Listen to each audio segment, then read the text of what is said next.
Hey, good morning, guys. Ryan with Husky Moving here, Arlington, Massachusetts, serving the greater Boston area. We are a full-service residential commercial moving company. We do disposal, handyman work, odd jobs, artwork mounting, TV mounting. Yesterday I hung a swing in some guy's apartment, installed an AC. What else did I do yesterday? I don't know. There's one other job. I forget what I did. All right, guys. I'm stuck in traffic going into Boston. It's gonna be brutally hot today. I think it's supposed to be like 98 degrees. It's the third day in a row where it's like super, super hot. Thankfully, I'm gonna be mostly indoors today, I believe. I hope. We are doing an apartment move. Guys, on like the 16th floor in this really high-end residential building in the Seaport in Boston that I do a lot of work in. Beautiful building. Not fantastic to move in and out of, just because of the distance between apartments to the loading zone, but it is what it is. No big deal. More time in my pocket. The only issue with this job is that the guy was very specific in saying he wanted me for a set amount of time, which is fine. I don't mind that part of it, because customers want what they want. It's my job to give them what they want. It's not my job to give them what I want. The only issue was his time constraints. I gotta put on my belt. I do this every video. His time constraints are way undervaluing what it's gonna take to do what he wants done. He's up on the 16th floor. He wants to unload all of his major furniture down to a loading dock, which is in the garage, which is very far away. And he thinks we're gonna be able to get it done in 2 hours. His wife is adamant we're gonna be able to get it done in 2 hours. Now, a couple of things about this. I can almost guarantee you the wife has never one day in her life moved in and out of that building all of her furniture. So she would have absolutely no idea how long it's going to take or how long it's not going to take.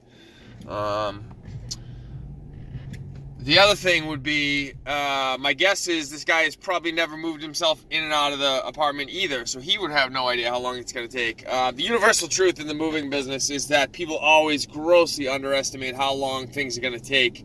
And it's not because anyone in the moving business is intentionally trying to jack up the bill or anything like that. More often than not, once you get going, the guys want to get the jobs done just because it's tedious, boring work as quickly as possible. But there's just a lot of shit that goes into these jobs that people completely don't understand. And they don't really have a reason to because they don't do this for work. I get that part of it. What I don't get is the having never done a task before and telling someone else how long that task is going to take. That, for the life of me, always drives me nuts. I don't understand it. It doesn't make any sense. If I'm being honest with you, it's kind of disrespectful to people. I would never have like an electrician come to my house and tell him I need something done and then tell him how long it should take for him to do his job properly. That to me is just disrespectful, and it's not something you do to a professional. But whatever, it is what it is. It happens to me literally every day of my life. So that's what we're doing today. But I wanted to talk to you a little bit. I talk about this all the time about managing customer expectations. So in talking to this guy, he had already booked the job. So I was done with the booking aspect of it. It was a done deal. But I had that moment where I was like, do I say something? Do I not say something to this guy? And then I was like, if you don't say something, you're setting yourself up for failure. You got to have that conversation now. And so I talked to the guy. I said, listen, man, I'll do whatever you want me to do. That goes without saying. If you want me to come in for a set amount of time, I will certainly do that. I just want to be upfront with you that your time expectations seem completely out of whack. It's not feasible for us to get done what you want to get done in the time frame you're telling me, unless there's some things about that building that I don't know. Now, I've been in that building a lot of times. I've moved in and out of that building a lot of times. I know exactly where the elevators are. I know where the loading zone is. I know where we have to park the truck. I know it takes usually 15 minutes just to get through the front desk, the security part of it, to get checked in, blah, blah, blah. I know that there's an elevator that we have to use. There's like 6 different elevators, but we have to use one of them in particular. I know that people in that building tend to be in a rush, as everyone on the planet is, and they tend to take the elevator, the one designated elevator for the moving company. They tend to take it, which means the elevator is stuck on a floor, which means you got to go get the elevator somehow, which means you just lost 15 minutes of your time. All of these things are things that I know that this guy most likely doesn't know, nor should he have any reason to know. But having said that, that's why he calls someone who does know these things. So having said that, again, to get back to the original story, I talked to him and I said, listen, man, just, your time expectations aren't really realistic, and I'm not being a jerk or anything. I'm not trying to like pad the bill, but you got to understand this is going to take some time. So you got to go into it with a mind frame that this is going to take some time. If you want me to do X, Y, and Z, it's going to take an X, it's going to take A, B, and C amount of time. It's not going to take A amount of time. And the guy's like, yeah, I know. My wife's kind of like adamant. It's going to like take us like 2 hours. She doesn't think it should take more than 2 hours.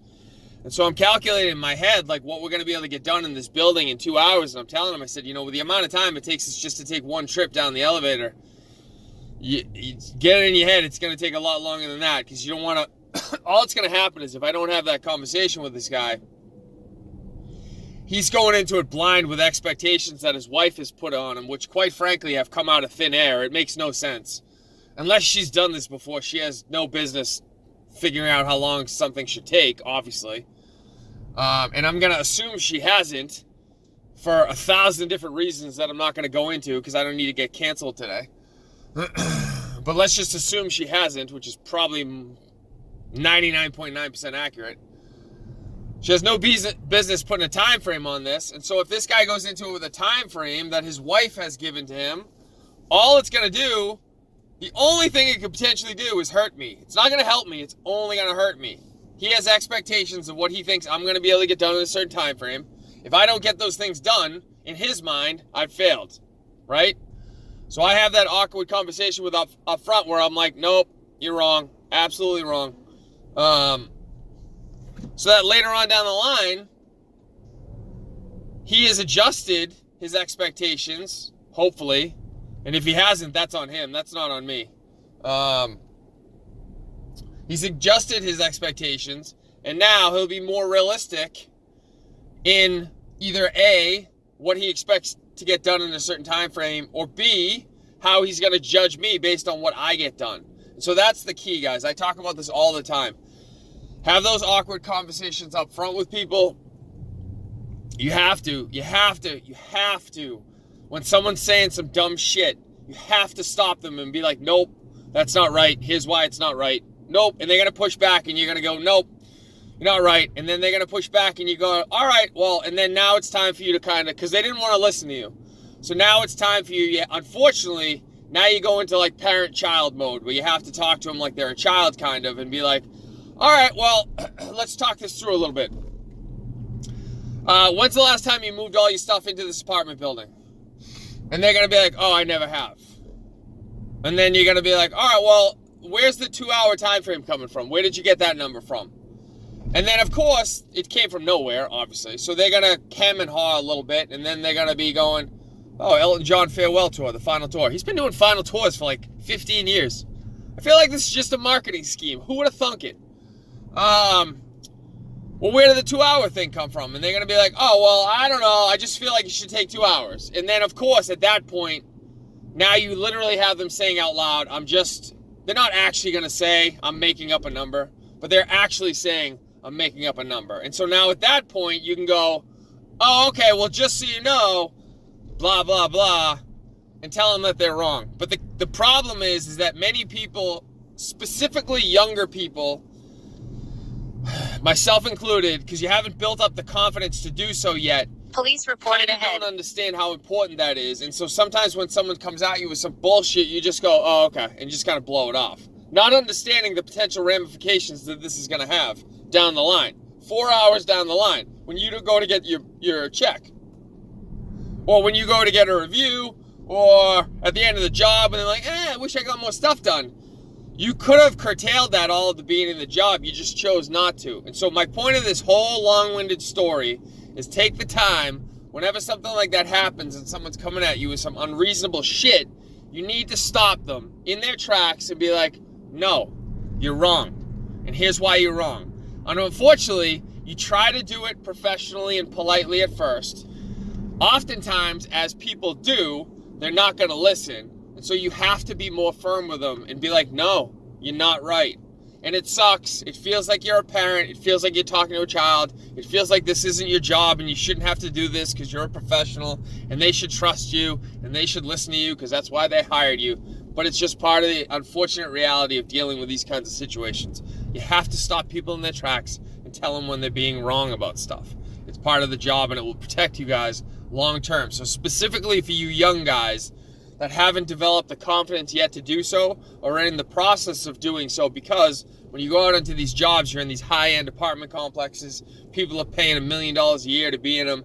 People have these high-end jobs that you can't fathom right now. They have these titles. They're 40 years older than you. They puff out their chest and they say all this shit and they expect you to listen to them because everyone else listens to them in their life. Your job as a professional is to say, no, I got this. We're doing it my way today. That's why you hired me. All right, guys, I hope there was some information in this that you took. What the hell am I trying to say right now? I hope there's some information in here that you guys found helpful. Ryan, Husky Moving, if you want to get a hold of me, contact information is at the end of the video. Email address, website. Thanks for listening, guys. As always, if you found any value in this, like and subscribe, and I hope you have a good day today. Thank you, guys. All right, guys, so I'm going to do a quick little addendum video to the last video I did and just edit it into the end of it. I just finished up the load up of this job. This was supposed to be a capped time limit load up job, and then the job was done. I wanted to make this video because it's going to kind of explain something I talk about all the time, which is things never go according to plan on this job in the moving business. It's hardly ever is it according to plan.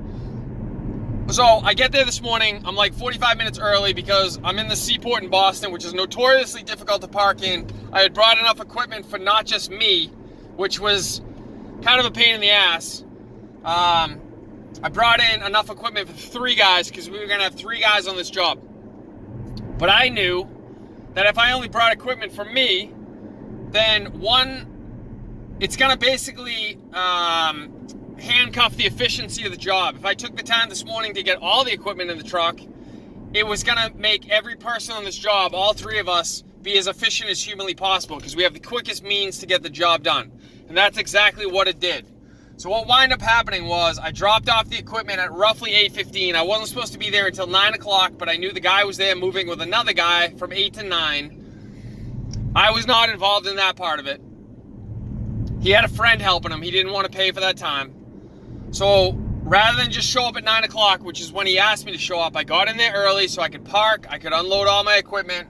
I wound up dropping the equipment off to him before I even parked so that him and his friend could use our professional moving equipment. It would greatly reduce their efficiency, which it did. They got a lot of stuff done before I even got there. And then what wound up happening is kind of what I thought was going to happen, which was he had a guy hired for down in the Norwood, which is the town he's going to. He didn't want to pay for someone to drive 45 minutes down to Norwood, which is fine. I understand that. It makes sense. It's actually pretty efficient on his part. But what wound up happening was the guy canceled on him this morning from Norwood. Now, this happens to me all the time in this business. I pretty much prepare for it. Whenever someone tells me they have a friend moving or someone else coming to help them move, I pretty much assume that person is not going to show up because it happens all the time. So anyway, the point of this video is what wound up happening was what I kind of thought might happen on this job, which was the guy told me he wasn't going to be able to do it. So now the guy asked me if I can go down to Norwood with him and finish out the job with him. All right, and part of the reason he did that was because I showed up this morning with all this moving equipment.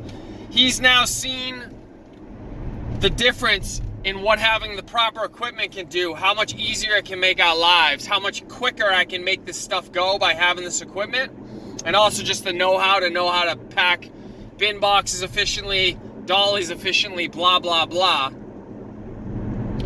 Which he doesn't have because he's not in the moving business, so he's not supposed to have it, obviously.